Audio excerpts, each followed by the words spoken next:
Hello po. Magandang araw po sa inyong lahat.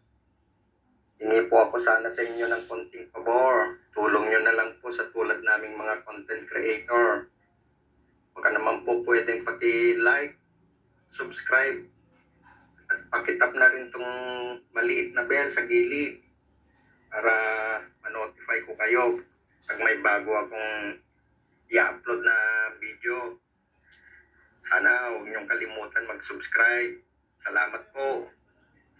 Sige, huwag na natin patagalin. Ito na, makinig at manood na po tayo. Meron po akong tip, may advice ako sa inyo. Lalong-lalo na sa lahat ng dumadaan sa pagsubok. May 3 P na dapat natin alisin pag tayo ay nasa gitna ng ating mga problema. Pag naalis mo itong 3 P sa iyong pag-iisip, diyan magiging mas smooth, magaan at makakayanan mo ang lahat ng iyong pagsubok. Baka naman lalong nagiging mahirap at mabigat ang inyong buhay dahil meron kayong 3 P sa inyong pag-iisip sa gitna ng inyong problema. Ano po yung 3 P na mentality pag tayo ay namomroblema? Una, iniisip natin palagi na ang problema ay permanente. But that is wrong. Kamukha palagi sinasabi na dumadaan sa pagsubok. Hindi na matatapos ito. Kailan ba matatapos ito? Kailangan natin isipin na walang bagay na permanente dito sa mundo. Ang permanente lang sa ating buhay ay ang ating kaluluwa. Kaya yan yung natitira pagkatapos nating mamatay. Ang lahat ng bagay ay nagbabago. Kaya nga, meron tayong mga seasons. May tag-ulan, may tag-init. Kahit na ilang taon sa isip mo nagtatagal, may katapusan iyan. At kailangan mong hayaan ang oras, ang Diyos na gumana sa inyong buhay para merong magbago. Kaya alisin mo sa iyong pag-iisip na wala nang magbabago. Hindi totoo yun. Palaging merong nagbabago. Kahit na pagkakasala ng isang tao, kahit na pinakamakasalanan ng tao, darating at darating sa punto ng kanyang buhay na siya ay mapapaisip, siya ay matatauhan, siya ay magigising, at siya ay magbabago din. Kaya alisin natin sa ating isip na ang problema ay permanente. Kaya lalo tayo nadidepress, lalo tayo nalulungkot dahil iniisip natin, bukas pagkagising ko, nandyan pa rin yung problema na yan. Pag iniisip mo palagi permanente ang iyong problema, permanente din ang iyong lungkot. Pero pag naisip mo na hindi permanente, magbabago din, mawawala din ang iyong problema, may pag-asa at dyan papasok ang tuwa sa iyong puso. Pangalawang P na kailangan alisin sa isip pag may problema, huwag nating isipin na ang ating problema ay pangkalahatan, pervasive. Diba? Pag meron kang problema, naapektuhan din yung ibang parte ng iyong buhay. Kamukha ng iyong trabaho, napapabaya ng iyong ginagawa. Pag meron kang lungkot, pati yung pag-aaral ng mga bata, naapektuhan. Pati yung iyong relationship sa iyong mga kaibigan, naapektuhan. Malungkot ka, pati sila nalulungkot. Unti-unti, pati din sila lumalayo sa buhay mo. Kung meron kang problema sa iyong asawa, yun lang yung problema mo. Huwag mo nang idamay yung iba. Kung wala ka naman talagang problema sa iyong trabaho, so pagbuti mo yung trabaho, mag-focus ka doon.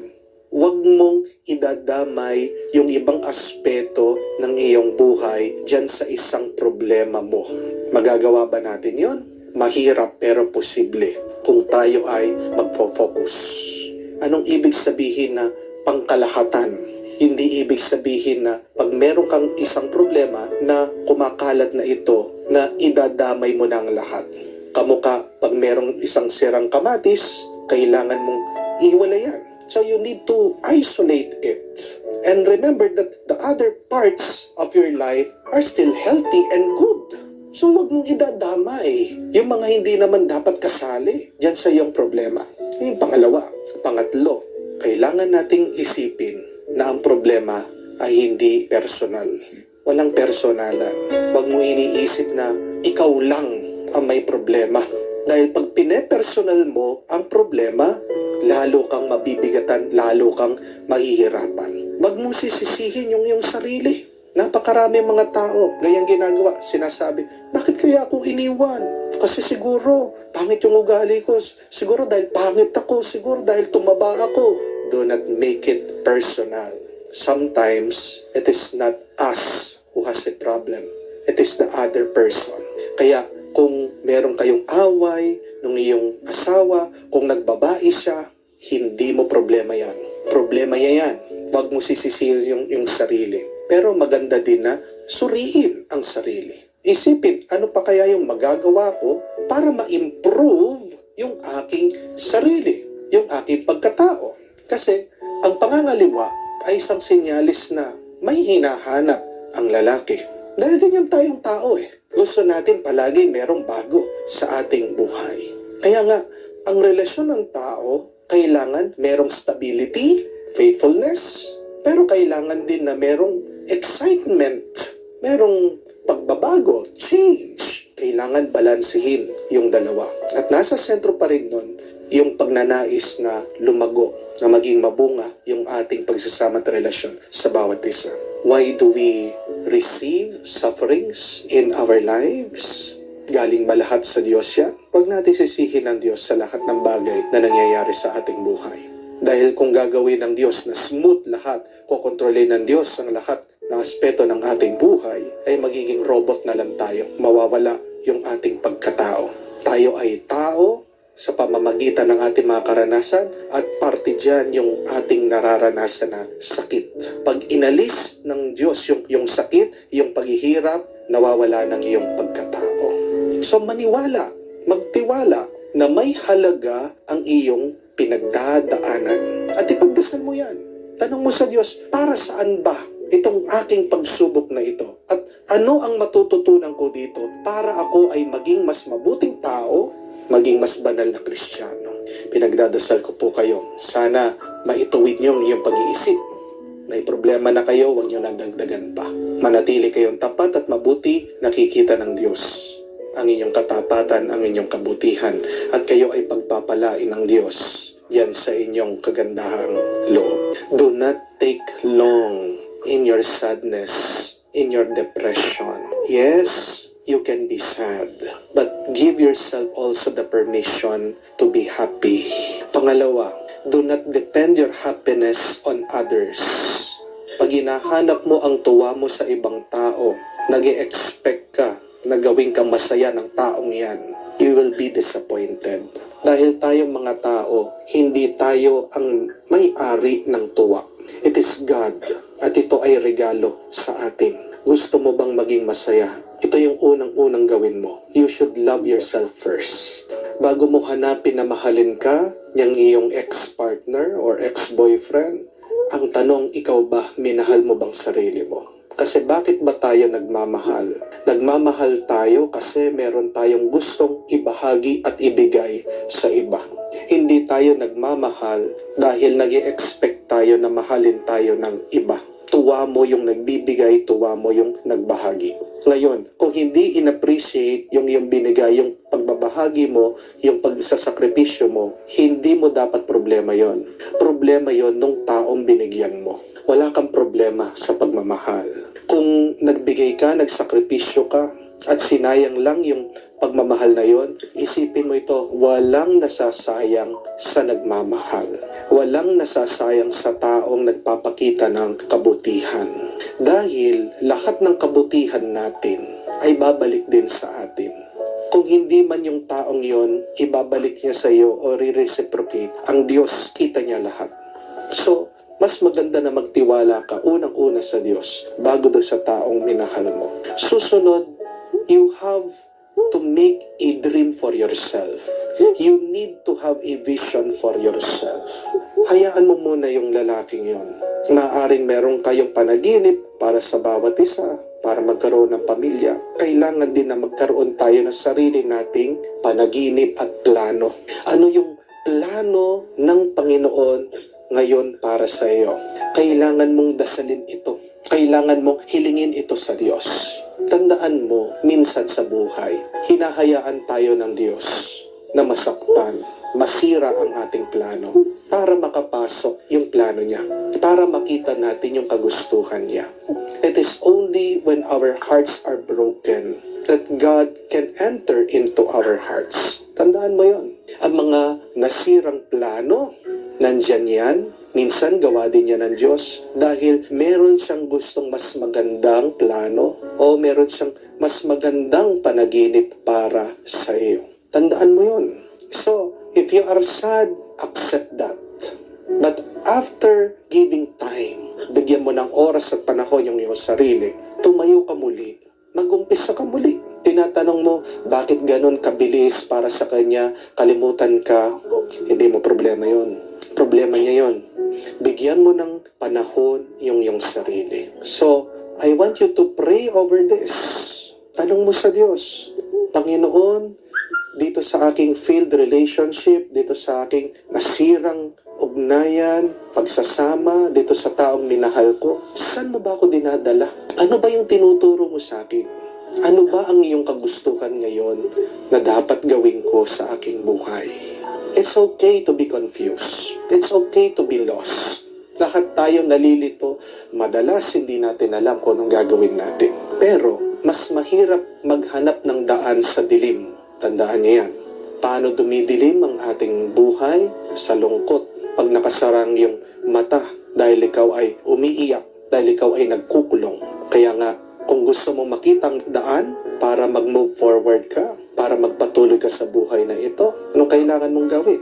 Magdasal, magpatulong sa Banal na Espiritu para ihawi yung iyong lungkot. Dahil sa pamamagitan lang ng Banal na Espiritu, doon kanya bibigyan ng lakas, ng tuwa, ng karunungan, ng katalinuhan para pagpatuloy mo ang iyong buhay.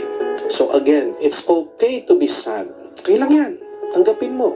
Pero sana naman, bigyan mo din ng pagkakataon sarili mong maging masaya. Pwede kang maging masaya kahit nawala yung taong yun. Kung umalis siya, hindi siya para sa'yo. Tandaan mo yan. Naniniwala ako. May makikita ka pang mas mabait, may makikita ka pang mas maunawain, na mas magmamalasakit sa'yo, mas magmamahal sa'yo, mas sweet kesa sa kanya, mas guwapo pa sa kanya. No? Tandaan mo yun. Kung umalis siya, hayaan mo siya. Dahil hindi ka papabayaan ng Diyos na mabuhay na walang mabuti, pagpapalat, bendisyon sa buhay mo. Father, nagdadasal naman po ako sa Kanya, kay Lord, ng mataimtim. Pero bakit parang hindi ko po siya nararamdaman sa mga oras na ito? Ang bigat-bigat na po ng pakiramdam ko. Parang ako po ay pinagsaklukban ng langit at lupa. Kahit pa po tuloy ako lumalaban, pero para na akong hindi na binibigyan ng pag-asa. Yung mga tao na inaasahan ko maging instrumento ng Panginoon, sila pa ang dahilan ng pagkalugmok ko ngayon. Alam mo po, Father, pakiramdam ko wala nang saysay ang buhay ko. Patawarin nawa ako ng Panginoon at niyo po, pero ganun po kasi ang aking pakiramdam sa ngayon. Ginawa ko naman po lahat na magagawa ko at 100% naman po sinusurrender ko sa Panginoon. Makapangyarihan ang Panginoon, alam ko po. Pero bigong-bigo po ako ngayon. Hindi naman po isang beses na sinuko ko ang lahat sa Kanya, pero wala pa rin nagbabago. Father, please help me to pray for enlightened heart and mind kung bakit ganon pinapahintulutan ng Panginoon na mangyari itong aking problema. Meron pong napakagandang quotation, sabi po, when God gives you your prayer, that is God's direction. But when God do not give you what you pray for, that is God's protection. Tandaan po natin na minsan, pag hindi agad binibigay ng Diyos sa atin, hindi ibig sabihin na hindi na. Minsan tayo ay pinapahintay lang ng Diyos dahil may mas mabuti at mas magandang darating. And remember, the best things in life takes time. Ang pinakamagandang relo, Rolex. Pinakamahal daw pong relo. Bakit mahal? Because it takes a long time. And kasama po dun sa paggawa ng mahal na relo ay mga mamahalin na bato, mamahalin na materyales. At ang mga mamahal na bagay, napakahirap punin. Kamukha ng ginto, kailangan mong maghukay. Kung ito ay perlas, kailangan mong sisirin sa dagat. Kung ito ay langis, kailangan magpagod ka, pagpawisan mo. So, if you want the best things in life, you really need to wait. God knows what is best for us. Kaya nga palaging pinapaalala sa atin ng Panginoon na kayo ay magtiwala sa akin. Napakaganda nga ng sabi niya sa Ebanghelyo, kung magtitiwala lang kayo sa akin, magagawa nyo yung nagawa ko. At higit pa dito. Anong ibig sabihin ng Panginoon doon? Na sa pamamagitan ng ating pananampalataya, ng ating tiwala, tayo ay makakagawa ng mga milagro sa ating buhay. No? Great miracles come from a deep faith. Pero okay lang na maramdaman mo na minsan ikaw ay naghihina sa buhay. Okay lang na minsan tingin mo sa iyong buhay ikaw ay bigo. Kailangan mong tanggapin yung iyong kahinaan. Ang tawag natin dyan ay ang kadiliman ng ating kaluluwa. This is the dark night of the soul. We feel so weak and vulnerable sometimes. Kahit din ang mga alagad ng ating Panginoon, naramdaman yan na after doing, giving everything that they have, nangingisda sila, wala silang nakuha. Pero, paano sila nakakuha ng marami? Sa pakikinig sa ating Panginoon. So, as you listen to what your heart is saying, as you listen to what your body is aching, hinang-hina ka na, latang-lata ka na, ayaw mo na, sumusuko ka na, ang tanong, nakinig ka na ba sa Diyos? Iba yung sinuko mo, yung lahat, dun sa pakikinig sa Diyos. Pwede mong suko yung iyong sarili pero hindi ka nakikinig. Merong ganyan binibigay mo yung sarili pero hindi ka nakikinig. So, napakalaki na grasya ang matatanggap natin sa pakikinig pa lang. Dahil mararamdaman natin na nandyan ang Diyos, hindi tayo iniiwan. Listen to Jesus and do not stop. Keep on going. If you need to stop, stop. If you need to rest, rest. So do whatever you can to make things all right.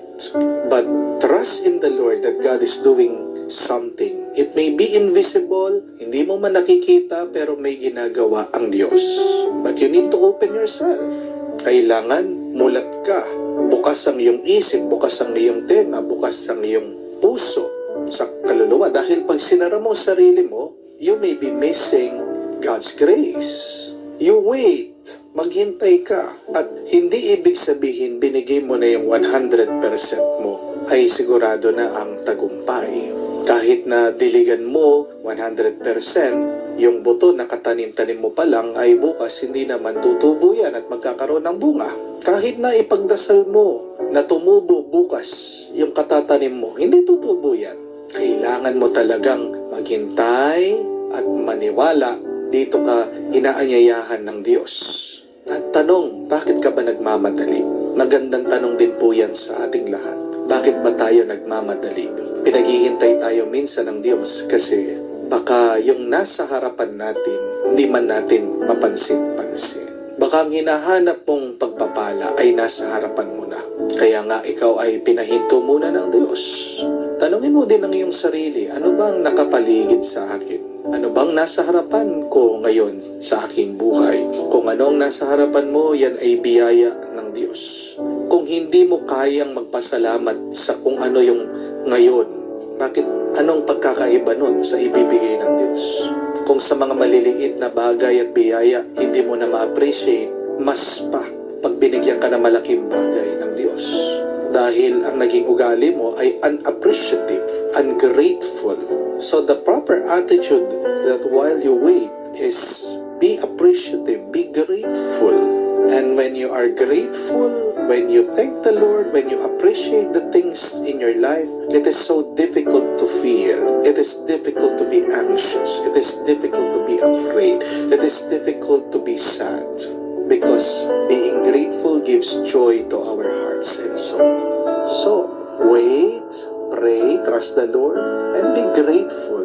Masalamat ka sa Diyos sa ngayon. Oo, meron kang gusto, pero tandaan mo, may binibigay ang Diyos na kailangan mo.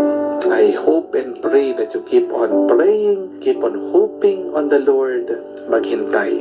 Bibigay din ng Diyos kung ano yung hiling mo, kung talagang ito'y makakabuti sa'yo. Pero ngayon, just be thankful, just be grateful.